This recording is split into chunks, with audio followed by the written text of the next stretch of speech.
This Colette pattern from Violet Field Threads is a true charming beauty. This dress has that timeless wow factor with just the right mix of structure and flow. I love the soft square neckline paired with the gentle V in the back, and the way those princess seams shape the top of the dress is just so flattering. I also love that the bodice is fully lined and the back zipper method makes it very easy to install. There are plenty of ways to make this pattern your own, but in this tutorial I've gone with the sleeveless version, added short shoulder ties, skipped the pockets, and kept it classic with the vintage length. I'm using a cute cotton fabric yardage I've had in my stash for years in my sewing room, and it really did justice to the design, gathering easily and suiting the skirt's fullness. This is the Mrs. version, and the same silhouette is available in smaller children's sizing. I hope you join me to sew this beautiful dress. Let's get started. Here is the right side of my main front center piece. I'm going to take the corresponding front side piece and place it right sides together with the front center aligning the notches. Then I'll pin in place along this curve.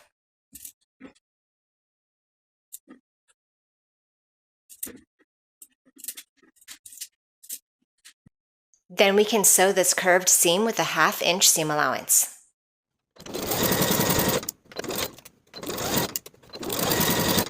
Trim this seam allowance and clip into the curves using scissors or pinking shears.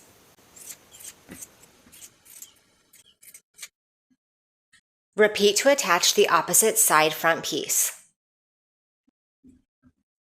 Then we'll press those seam allowances toward the side front pieces.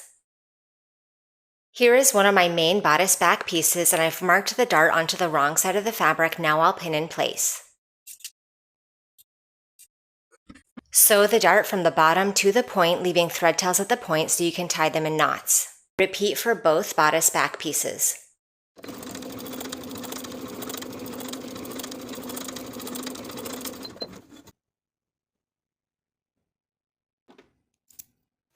Press your darts toward the side seams.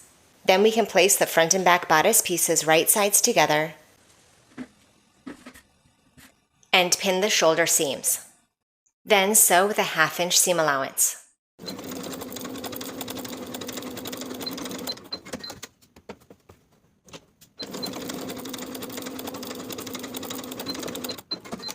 And press those shoulder seam allowances open. I've gone ahead and repeated all of those steps to create my bodice lining. I've used the same fabric as the main, and the construction is exactly the same. So I have 2 identical sets, main and lining. Now I'll open up these bodice pieces along the shoulder seams and place them right sides together. From the center back, I'll pin all around the neckline.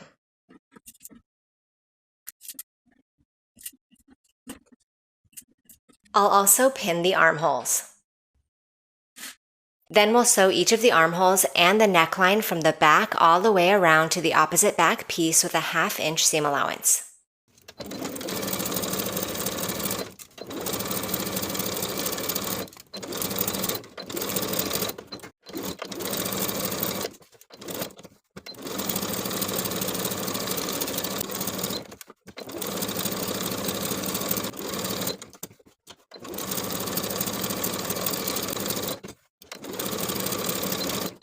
At each of the inner corners, we're going to clip into the seam allowance to the stitching line, but not beyond. This will open up that fabric and allow it to turn neatly to the right side.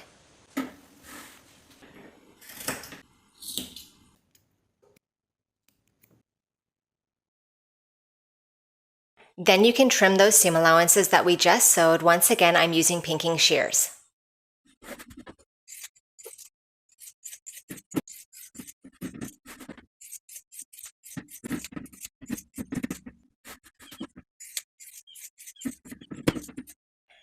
Now for this straight center neckline seam of the front bodice, we're going to press that seam allowance toward the lining. And opening that main and lining fabric away from each other, we'll sew this seam allowance that we pressed toward the lining, sewing it to the lining with about 1/8 of an inch seam allowance straight across.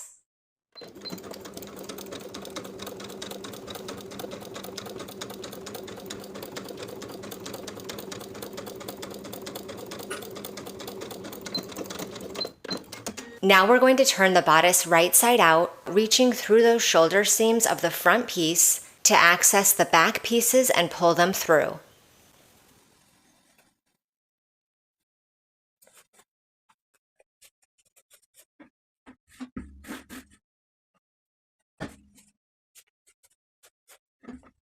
Then you can give everything a really nice press. Then to complete the side seams, we'll place the front and back main pieces right sides together, aligning the underarm seams. And we'll open out that lining fabric underneath to also be right sides together, front and back lining pieces. Then we can pin straight across that opened side seam, once again making sure the center seam is aligned. Sew the side seam from the bottom of the lining pieces across the seam to the bottom of the main piece on both sides with a 1/2 inch seam allowance.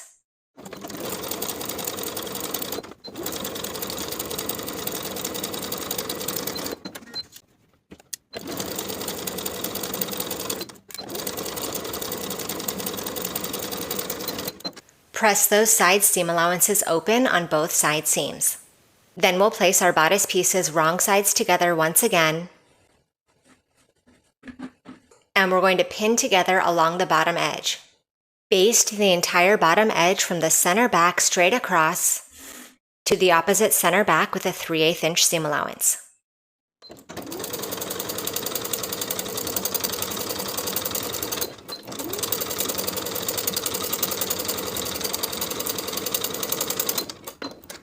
Place the front and back waistband pieces right sides together along the side seams and pin in place. Sew both seams with a 1/2 inch seam allowance and press the seams open. Repeat for both the main and lining waistband pieces. Place your main waistband piece right sides together with the bodice. Align the side seams and the back center edges and pin straight across.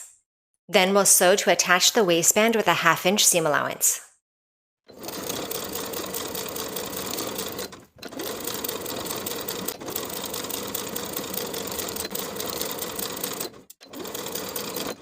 Once sewn, press that waistband down away from the bodice. Here are my top and bottom side pieces for the paneled skirt. The shorter side of the top piece will align with the longer side of the bottom piece, and vice versa. We're going to gather the bottom piece from one top side edge straight across to the other with the longest stitch on your machine. I'm going to be using about a 3/8 inch seam allowance.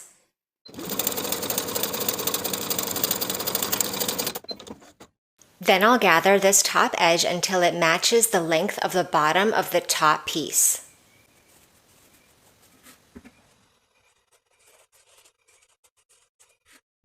Once the lengths match, place these pieces right sides together and pin in place.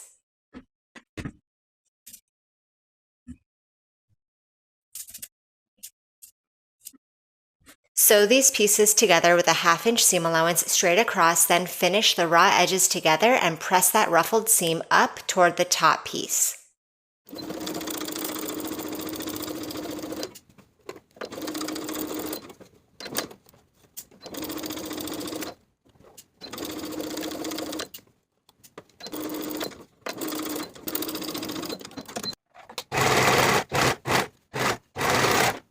Repeat to create each of your 4 side skirt panels. The front and back center skirt pieces are cut to the same dimensions. The front piece will remain whole. The back piece we're going to cut in half right down the center. I'm going to place one of the side panel pieces with the wider top piece right sides together with the side of the center panel and pin in place. And we'll sew together with a 1/2 inch seam allowance, finish the raw edges together and press that seam toward the center panel.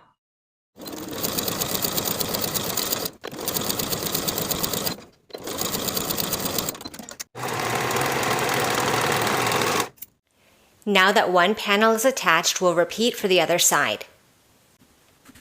Placing the mirrored side panel with its wider top edge, right sides together with that center back piece. pinning this outer edge of that center panel from top to bottom. Sew from top to bottom with a 1/2 inch seam allowance, finish the raw edges together and press them toward the center panel in the same way as we did on the other side. Now we have our side panels attached to both sides of the center back panel. And you'll repeat the entire process to attach your remaining side panels to that intact center front panel piece. Now we'll place our front and back skirt pieces right sides together, aligning those seams of those shorter top edges and pin in place along the side. Repeat on both sides. Sew these seams with a 1/2 inch seam allowance from top to bottom on both sides, then finish the raw edges together as we've done previously. Along the top edge of this entire joined piece, we're going to sew basting stitches from one center back all the way along the top to the opposite center back. I'm going to sew basting stitches with about a 3/8 inch seam allowance on the longest stitch on my machine.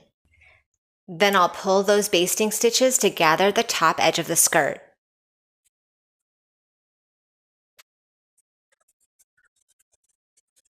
We want the gathering of the skirt to match the length of the waistband that we've attached to the bodice, the main waistband piece. Place these pieces right sides together and pin the gathered skirt to the bottom of the main waistband. I've pinned all the way across and I've aligned my side seams with the side seams of the waistband. Now I'll sew together with a 1/2 inch seam allowance.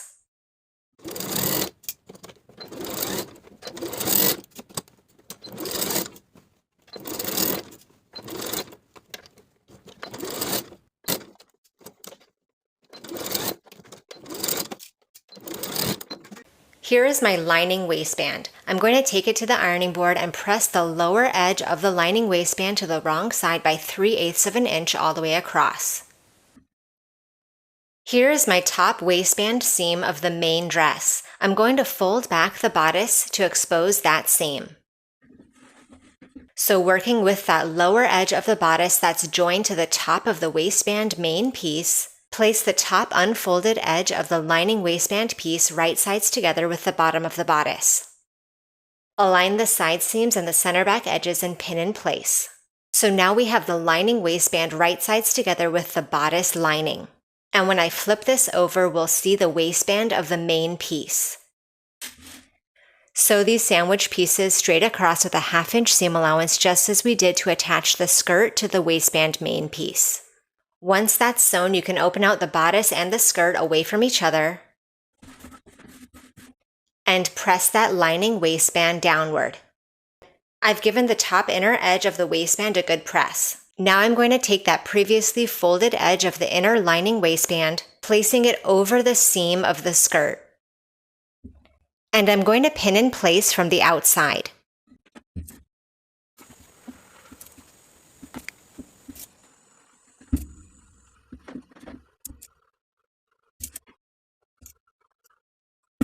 Now that I have the bottom of the inner waistband covering that main waistband seam, pinned from the outside, I'm going to sew right above the skirt gathers along the waistband from one side to the other with about an 1/8 of an inch seam allowance.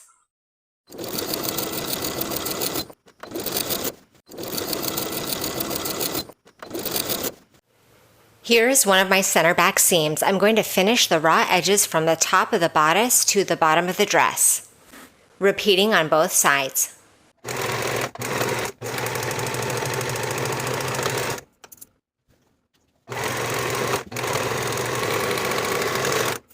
Now that both sides of the center back are finished, I'll place both center back pieces right sides together. And I'll place my zipper alongside those finished edges so I can see where the zipper stitching will stop. You want your top zipper stop to be right at the top of the garment. I'm going to pin the two center back skirts together about 1/4 of an inch below where the zipper ends. And I'll pin to the bottom. I'll start sewing at the marked point below the zipper, backstitching to secure with a 1/2 inch seam allowance to the bottom of the skirt. Then I'll press the entire seam allowance open 1/2 of an inch, even the unsewn top portion.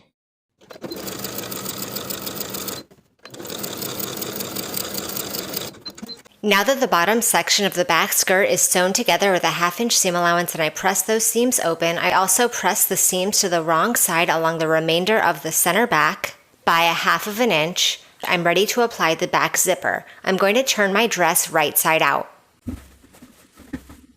And I'm going to place my zipper along the folded edges of the center back, placing the top zipper stop at the top finished edge of the garment and having the teeth of the zipper right up against the folded edge of the seam allowance. Pin in place.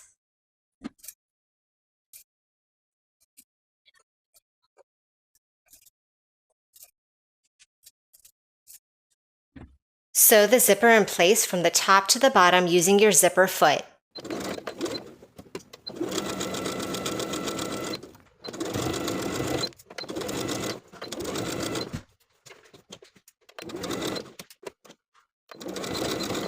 Now that I have one side of the zipper sewn in place, I'll do the same on the opposite folded edge to secure the opposite side of the zipper in place from one top edge to where I began those bottom skirt stitches. Now that I have that pinned in place, I'll use my zipper foot to sew this side of the zipper in place, and once I get to the bottom, I'll sew horizontally right underneath the bottom zipper stop to connect to the zipper stitches on the opposite side.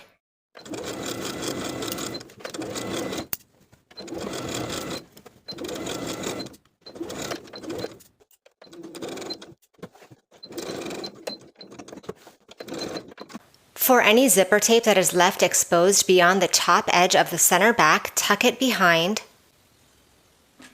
And you can use a needle and thread to slip stitch that zipper tape in place so that it does not show from the outside of the garment. I'm going to be slip stitching it to the lining and the seam allowance on the inside so that the stitches don't exit the back of the dress.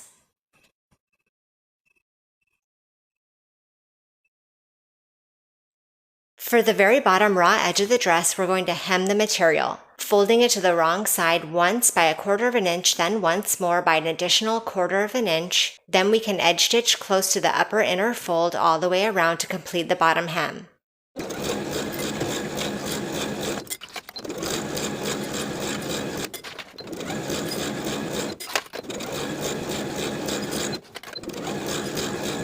For your tie pieces, place them right sides together and pin around all of the edges, leaving a 4 to 5 inch gap for turning.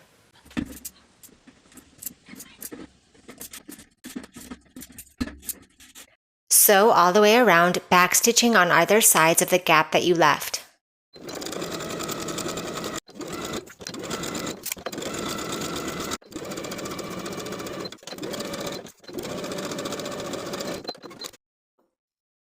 Trim the seam allowance all the way around except for the area where you left your gap. Also clip the corners.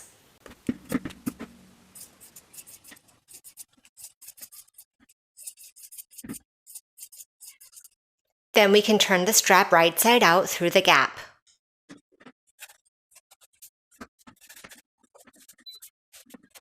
Give your strap a nice press, then we're going to edge stitch close to the edges of the opening. Repeat for both straps.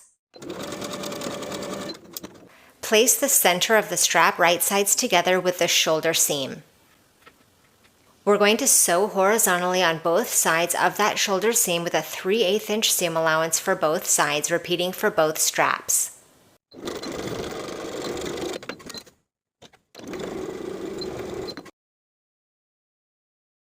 Tie both sides in a bow and your dress is complete.